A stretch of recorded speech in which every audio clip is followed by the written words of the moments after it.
Welcome to Shaily's kitchen. అందరూ ఎలా ఉన్నారు? బాగున్నారా?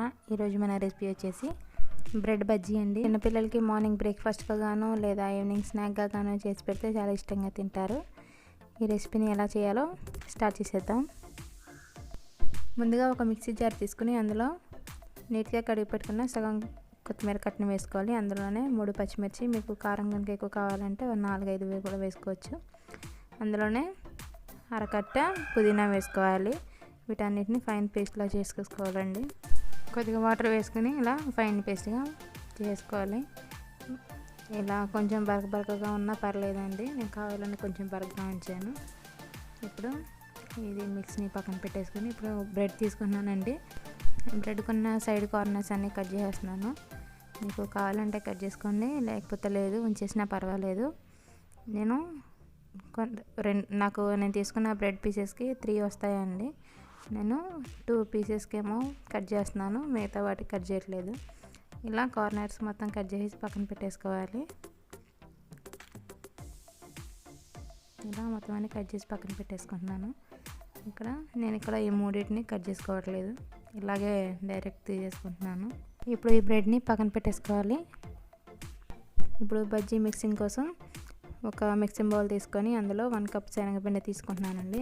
మీ రుచికి సరిపడా ఉప్పు వేసుకోండి. 1 టీ స్పూన్ పసుపు, అలాగే 1 టీ స్పూన్ కారం. కొంచెం కారంగా బాగుంటుందండి. ఇందులో కలర్ఫుల్గా ఉండడం కోసం కొద్దిగా రెడ్ ఫుడ్ కలర్ వేస్తున్నాను. మీరు ఇష్టం లేకపోతే అవాయిడ్ చేయొచ్చు. ఇప్పుడు ఒక చిటికెడు వంట సోడా వేసానండి. ఇప్పుడు ఇవన్నీ కలిసేలాగా విస్కర్ తోటి బాగా కలిపేసుకోవాలి. మీ దగ్గర కనుక విస్కర్ లేకపోతే ఫోర్క్ స్పూన్తో కానీ నార్మల్ స్పూన్తో కానీ మిక్స్ చేసుకోవచ్చు. ఇలా మిక్స్ చేసుకున్నాక ఇప్పుడు కొద్దిగా వాటర్ వేసుకొని మనం బజ్జీలకు వేసే పిండి ఉంటుంది కదా, అది ఎలా ఉంటుందో అలా కలుపుకోవాలి. ఆ థిక్నెస్లో కొంచెం గట్టిగానే కలుపుకోవాలండి, బాగా పలుచగా అయితే అవసరం లేదు. ఇలా కొన్ని వాటర్ వేసుకుంటూ కలుపుకోవాలి, అని ఒకేసారి కాకుండా ఇలా బాగా కలిపేసుకోవాలి. కలుపుకోవాలండి. ఇక్కడ వాటర్ సరిపోలేదు, ఇంకొన్ని వాటర్ యాడ్ చేసుకుంటున్నాను.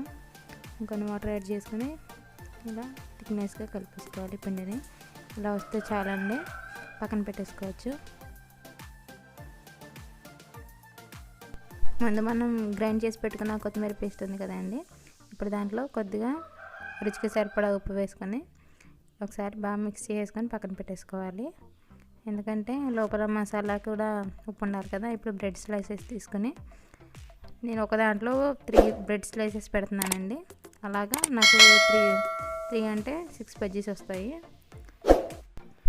ఇవన్నీ పక్కన పెట్టేసుకుని ఒక బ్రెడ్ తీసుకుంటున్నాను. ఆ బ్రెడ్ పైన ఇప్పుడు కొత్తిమీర మిక్స్ ఉంది కదా, ఆ కొత్తిమీర మిక్స్ని పెట్టి స్పూన్తో మొత్తం స్ప్రెడ్ చేసుకోవాలి. ఆ బ్రెడ్ మొత్తం స్ప్రెడ్ చేసుకోవాలండి.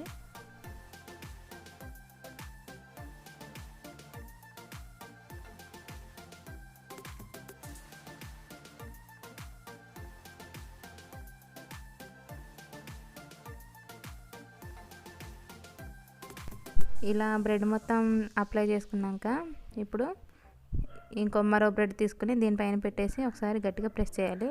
అలా ప్రెస్ అయిపోయి ఉంటుంది ఊడిపోకుండా.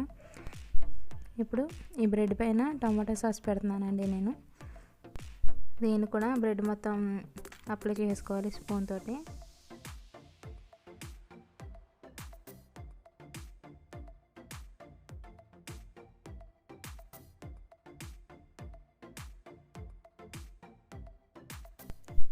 టమాటో సాస్ కూడా అప్లై చేసాక ఇక్కడ నేను చీజ్ వేస్తున్నానండి. చీజ్ మీ ఇష్టం అండి, మీకు కనుక ఇష్టం లేకపోతే వదిలేయచ్చు. నా దగ్గర ఉంది కాబట్టి నేను వేస్తున్నాను. ఇక్కడ చీజ్ వేయకపోయినా పర్వాలేదు. ఇప్పుడు ఈ చీజ్ పైన మరి కొంచెం టమాటో సాస్ని ఇట్లా లైట్గా అప్లై చేసి బ్రెడ్ ముక్కని దీనిపైన పెట్టేసి ప్రెస్ చేస్తే అలా ఉండిపోతుంది. ఇప్పుడు మీకు నచ్చిన షేప్లో నిలువుగా అయినా కట్ చేసేయచ్చు, లేకపోతే అడ్డంగా అయినా కట్ చేసి నేను ఇలా క్రాస్గా కట్ చేస్తున్నాను. ఇవి ఒక బ్రెడ్కి వచ్చేసి నాకు 2 బజ్జీలు వస్తాయండి. ఇలా చూసారా ఎంత కలర్ఫుల్గా కనిపిస్తుందో. ఇప్పుడు ఇవన్నీ ఒక ప్లేట్లోకి పెట్టేసుకొని ఇలాగే మిగతావన్నీ కూడా ప్రిపేర్ చేసుకుని పక్కన పెట్టేసుకోవాలి.